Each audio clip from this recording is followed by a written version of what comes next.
Hello everybody, it's Stefan here again with more VHS tapes. I hope you like VHS because there's a whole lot coming your way this whole week. We have all these videos. If you haven't seen them, there's a whole series before this one and a few more coming out after this. But today we're looking at science fiction that doesn't fit into the other categories. I already went through Star Trek and things like that. But one is Star Wars. I have an older release, the first movie there, and then the Faces collection, which Amanda and I both grew up with this collection. I had older releases of the trilogy, but they were a little beat up, and this is the one that we always sat down and watched. And I think a lot of people in a certain time frame grew up with, like, this was the collection that we watched, was the Faces collection. So those are the releases I'm most familiar with and really love. I have it on other formats, but I really like that release, and I really want to get the Faces collection. When I get that release on Laserdisc, I would love that, because that's probably my favorite edition, my favorite release of the original Star Wars trilogy, just because that's what I grew up with the most, and I just really love that. Disney's The Black Hole, the Anniversary Edition. One that, while not an instant classic, I think shows a lot of talent behind the scenes. I think really deserves another look, and I think is one that has been just kind of shoved aside and forgotten by Disney, and I think a little unfairly. I think it's one that deserves to have another look, and I think it's better than it's given credit for. I think a lot of times it's just kind of thought of as this one of those weird oddities of Disney during a time where they experimented a little bit more with some of the live action stuff. But it's a pretty fun movie overall.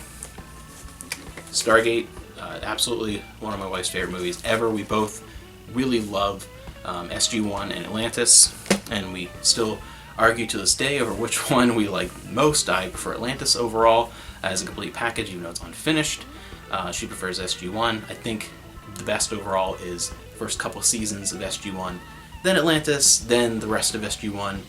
We can kind of forget the other thing exists. So after that, Total Recall, my favorite Arnold movie.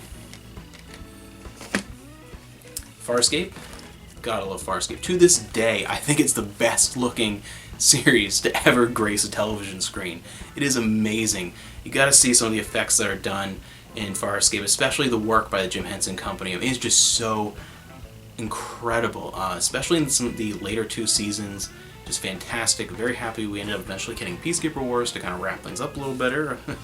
But yeah, Farscape is amazing. If you like science fiction at all, and you are okay with science fiction being a little weirder, a little more alien, then you gotta love Farscape. The effects are incredible, the characters are amazing, great storylines, and what I love the most about it is how alien it feels. I mean, someone who adores things like Star Trek. Star Trek is by far my favorite franchise of anything.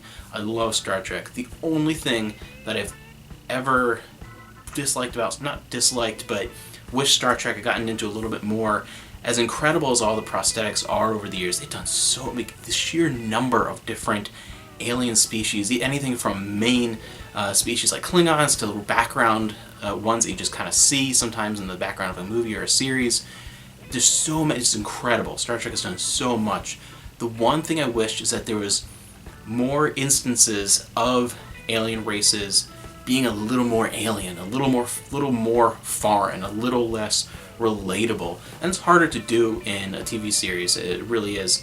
But Farscape pulled it off so well. It really shows a very truly interesting alien society, and really is such a great, like, stranger in a strange land at the beginning with Crichton, and just turns into this brilliant series. I love Farscape. I'm moving on from Farscape, a series that I like for some similar reasons, because it really is one of the other few that captures that truly bizarre, otherworldly feeling, is Lex. Amanda hates Lex. She will leave the room if she hears anything, whether she hears, you know, any of the characters, or like you watch it in a different language, like it doesn't matter what it is. Hear the words Lex, and she's like, I'll leave in the room. But Lex is such a love or hate. This one has the episodes Laika and Loveliner, so I have a little bit of the two Zevs there.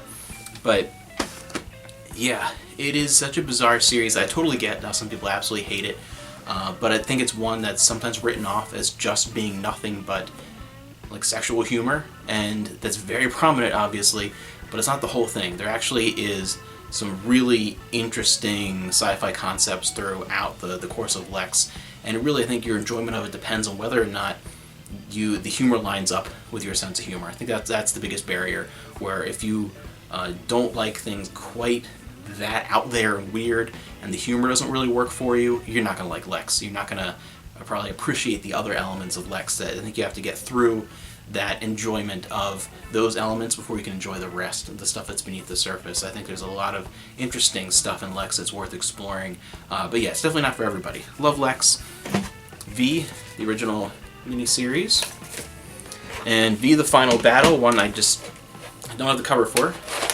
But hey, at least I have all of V on VHS. It's really cool. Tron. E.T. E.T. have just about on everything. E.T. This one, Zeram. There's an anime series and there are 2 live-action movies. This one is very fantastic. It's to explain it to someone who has absolutely no idea. Think sci-fi Power Rangers or Kamen Rider, but slightly darker in tone. Not quite as, I won't say not kid-friendly, but not quite as targeted towards that demographic. But yeah, very, very interesting release here. And then, of course, 2 different versions of Blade Runner, because I have Blade Runner on everything, and the director's cut over here. So that is the end of this category, sci-fi. It doesn't really fit into any of the other categories there. And I'm going to go on to Jackie Chan next, and then the last one is like everything else. Everything that didn't fit into here, I'm just going to do one big long video at the end.